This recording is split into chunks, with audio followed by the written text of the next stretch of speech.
What, folks? How's it going? Um, right, film. A film I've watched. I actually watched this film not long after it came out. It came out in 2013. I think I watched it. I don't know, maybe a year later, something like that. So it's been a good 6 years since I watched this film. The film is called. It's not a very widely known film, but it's called The Borderlands. It's a little British indie found footage type film, but I've got to tell you now, I thought it was absolutely brilliant. I thought it was brilliant when I first saw it, and I kind of lost track of it over the last few years.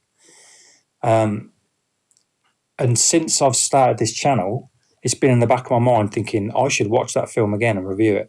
So I watched it again just to try and stay fresh on it because a lot of things you lose a lot of the details over 6 years. But it's a really good film, really good found footage film. Some found footage films they're just shit. They really are. But everything was believable. The reason for their filming, brilliant. It answered all the questions of why they're filming. Why is it? They answered that. The two characters in the film, they play off each other brilliantly. It feels natural. They feel like normal people. And normally with found footage films, that is a thing you can get because you don't really find any big star or anyone you recognise in a found footage film. I recognised one of these characters from an old. Actually, I don't remember what I remember him from, but I remember one of the characters from an old British comedy sketch show. I think it might have been called. Was it Absolutely? It used to be back in the 90s called that. It might have been that. I might be wrong. I've seen him in places, in things. Not recently, but in the past. Anyway, I'm getting sidetracked here. So anyway, this film, right? This basic story, and up until the very last few minutes, I'm not looking at this film thinking, well, it's Lovecraftian or it's this. No, I'm not. None of that. I'm just thinking it's a run-of-the-mill ghost story, possession story, haunted flipping house, haunted church. Just that sort of film. And anyway, the basic story is, if you don't want to know anything about it, so probably don't listen. Come back and listen when you've watched the film or whatever. But basic story is there's a church out in some remote village in England up on a hill, and it's been experiencing some strange things going on. These two fellas they're not from Rome because they're English, but they've been sent by the Vatican or whatever to investigate to find out if it's all a load of bollocks by the vicar trying to bring attention to his church, or if it's something that can be explained, or if they're to investigate, find out if there's any fraud going on, find out if there's any truth to it, blah blah blah. So they come and investigate. They wear their head cams. They set up cams in the church, and they investigate. They stay in a little cottage nearby, and there's a few weird things that go on. One, they set up cameras in a church, and it shows you these really unsettling, actually, like scenes of the church, like vibrating and like these loud noises in the middle of the night and just stuff going on. You know what I mean? Things getting knocked over. There's other scenes where they're in their cottage, and I don't think there's. Or does it? Maybe it does. I was going to say I don't think it has anything to do with the church goings on. But what happens is somebody sets is it a sheep or a cow or something on fire in the field next to their cottage. Now it's someone from the village has done this. It's not like a supernatural thing. But now I've just said it actually, and I've only just thought of it. You can hear the cogs ticking in my brain. But there is a bit of weirdness with the villagers now. So maybe the villagers know what's going on with the church. They know there's something up, and they are just doing some sinister stuff in accordance with that. I don't know. I haven't had time to process that thought, but I've just literally thought about that now.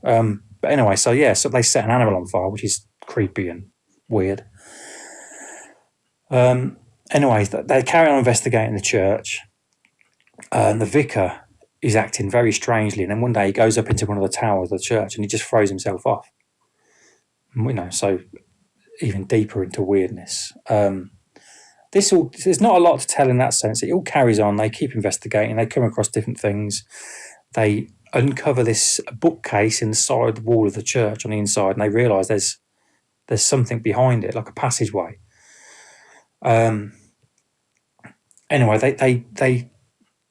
they come up. They get a bit stuck with their investigation. So one of the fellas calls in an old friend, an old deacon. Is that the right word? I don't know if they call him a deacon or what. But anyway, he's some sort of vicar bloke. Anyway, they call him in, and he investigates with them. So blah blah blah blah blah. Anyway, what happens at the end is they uncover this bookcase, this passageway, and this other vicar that they've invited to help them disappears into the tunnels. And I think they hear him crying out for them or calling. And they go into the tunnels. The two with the investigators. They go in to try and find him to bring him back. And there's these. It's just a twisting labyrinth of tunnels and creepy caverns and stuff underneath the church. And they come across these skeletons of dead babies. And this sort of like weird little altar thing. So there's obviously some sort of child sacrifice stuff going on. Had been going on, obviously, in the past. But anyway, they carry on further into the tunnels because they keep seeing, they keep shining their torch and thinking they see this vicar friend of theirs. So they keep on going deeper and deeper and getting lost.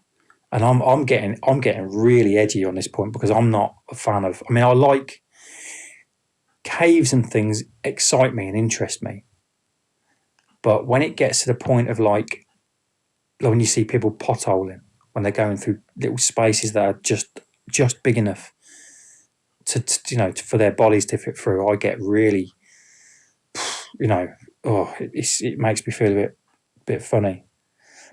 But in a good way. I'll sometimes sit and watch YouTube videos of people potholing because as much as it scares the shit out of me, it makes me feel like, I don't know why, but I find it get a bit of a buzz from it, So anyway, they're going further into the caves and things are getting tighter and smaller and they're, it's getting a lot more tense. Anyway, the last 3 minutes of the film is where it really becomes, oh God, I was like clawing at my flipping. I was sitting on the sofa and I was clawing at the arms of the chair, like tense as shit. You know what I mean?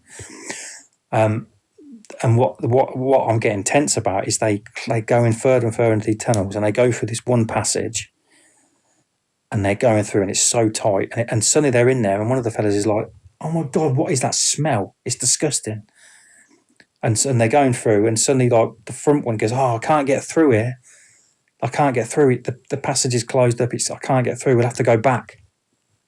And it's at this moment that he says to the one behind him, "Go back, go back."